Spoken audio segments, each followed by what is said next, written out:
आता महापालिका निवडणुकांसाठी राजकीय वातावरण तापलं। 29 महापालिकेसाठी आजपासून अर्ज भरायला सुरुवात झाली।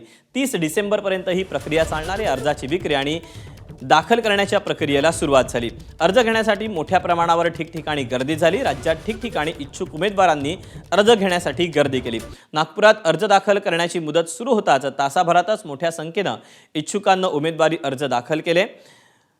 ठाणे, नाशिकसह सोलापुरात देखील इच्छुकांची गर्दी पाहायला मिळाली। तिकडे परभणीत देखील अर्ज खरेदी करण्यासाठी इच्छुकांनी गर्दी केली। ठाणे, नागपूर, नाशिक आणि परभणीमधली ही आपण दृश्य पाहतोय। अर्ज खरेदीसाठी ही इच्छुक उमेदवारांची लगबग दगदग पाहायला मिळाली।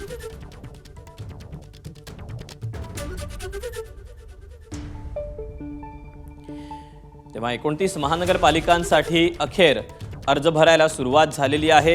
यासाठीचे अर्ज खरेदी करण्यासाठी जे इच्छुक आहेत त्यांची विविध ठिकाणी केंद्रांवर ही गर्दी पाहायला मिळाली। एबीपी माझा, उघडा डोळे बघा नीट।